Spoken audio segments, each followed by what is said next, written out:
இந்த பகுதியில் நம்ம நிறைய பரிகார முறைகள், பரிகார தலங்கள், ஆன்மீக கேள்வி பதில்கள், ஆன்மீக சந்தேகங்கள், என்ன பிரச்சனைக்கு என்ன மாதிரி வழிபாடு பண்ணணும்னு தொடர்ந்து பார்த்துக்கிட்டு இருக்கோம்.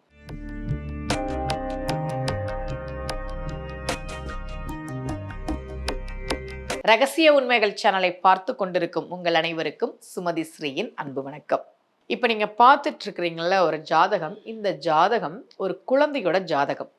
இந்த ஜாதகத்துல கேந்திராதிபத்திய தோஷம் இருக்கு. அதோட இந்த 4ஆம் பாவகம் எப்படி இருக்குன்றதெல்லாம் நம்ம பார்க்குறோம். ஆனால் இது குழந்தைக்கு இந்த மாதிரி பிரச்சனைகள் வர்றதுக்கு வாய்ப்பு இல்லை. ஒரு குழந்தைக்கு வீட்டில் பிரச்சனை, வீடு வாங்குறதுல பிரச்சனை, சொத்து அமைகிறதுல பிரச்சனை, தொழிலில் நஷ்டம், இந்த மாதிரி எதுவும் வரப்போகிறதுக்கு வாய்ப்பு கிடையாது. இவங்களுக்கு உடல் ரீதியான பிரச்சனைகள், முக்கியமாக கண்ணில் பிரச்சனை. பிறந்ததுலேருந்தே கண்ணில் அவங்களுக்கு பிரச்சனை. அவங்க ட்ரீட்மெண்ட்லாம் எடுத்துகிட்டு இருக்கிறாங்க. கொஞ்சம் முன்னேற்றம் இருக்குது.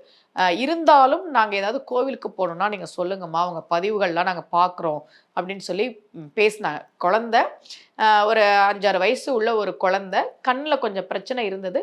இப்போ கொஞ்சம் பரவாயில்ல, பள்ளிக்கும் போகிறாங்க. இருந்தாலும் எங்களுடைய திருப்திக்கு நீங்கள் ஏதாவது கோவில் சொல்லுங்களேன் அப்படின்னு சொன்னாங்க. அவங்களுக்கு நான் சொன்ன கோவில் திருக்காராயில், திருக்காரவாசல்னு சொல்லுவாங்க. அங்கே இருக்கக்கூடிய சிவபெருமானுக்கு பேரே கண்ணாயிரநாதர், கண்கள் 1000 உடைய நாதர், கண்ணாயிரநாதர். அம்பாளுக்கு பேரு கைலாய நாயகின்னு பேரு. வழக்கமா சமயபுரம் மாரியம்மனை சொல்லுவாங்க 1000 கண்ணுடையாள். ஏன் அப்படி சொன்னாங்க தெரியுமா? நீ என்ன தப்பு பண்ணாலும் அம்பாளுக்கு தெரியாதுன்னு நீ நினைக்காத. நான் அந்த பக்கம் போய் பண்ணுறேன், வெளியூரில் போய் பண்ணுறேன், யாரும் பார்க்காதப்ப பண்ணுறேன்லாம் நீ நினைக்காத. நீ பண்ணுற அத்தனை பாவத்தையும், நீ செய்கிற அத்தனை தப்பையும் சமயபுரம் மாரியம்மன் பார்த்து கொண்டு தான் இருக்கிறாள். ஏன் 1000 கண்ணு அவளுக்கு, நீ தப்பிக்கவே முடியாது. எல்லா தப்பையும் பண்ணிட்டு அம்பாளே என்னை நல்லா வச்சுக்கோலாம் வேண்டதுக்கான தகுதி உனக்கு கிடையாது. அதனால தான் சொன்னாங்க அவள் 1000 கண்ணுடையாள். சமயபுரம் மாரியம்மனுக்கு பேர். அப்படி கண்ணாயிரம் உடையார் சிவபெருமானுக்கு 1000 கண்ணு.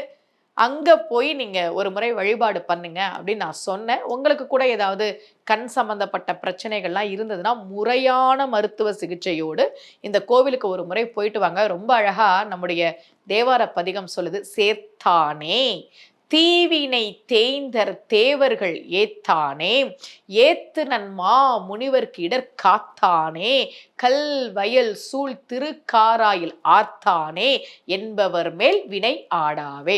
யார் ஒருவர் திருக்காராயில் கண்ணாயிரநாதரை வழிபாடு செய்கிறார்களோ அவர்களுக்கு கர்ம வினை எதுவும் செய்யாது என்று நம்முடைய தேவார பதிகம் ரொம்ப அற்புதமாக சொல்கிறது. நான் ஜாதகம் பார்க்க வரவங்களுக்கு அவங்க ஜாதகத்துக்கு ஏற்ற மாதிரி கோவில்கள் கொடுப்பேன். இந்த கோவில்களுக்கு போங்க, வேண்டிக்கங்க, நல்லவங்களா இருங்க அப்படின்னு. இது குழந்தை தானே, அதனால நீங்க பெருசா உங்க உடம்பெல்லாம் வருத்திக்கிட்டு அங்கங்கெல்லாம் நீங்க அலைய வேணாம். இந்த கோவிலுக்கு ஒரு முறை போயிட்டு வாங்க. அது குழந்தை வரணும்னு கூட அவசியம் இல்லை.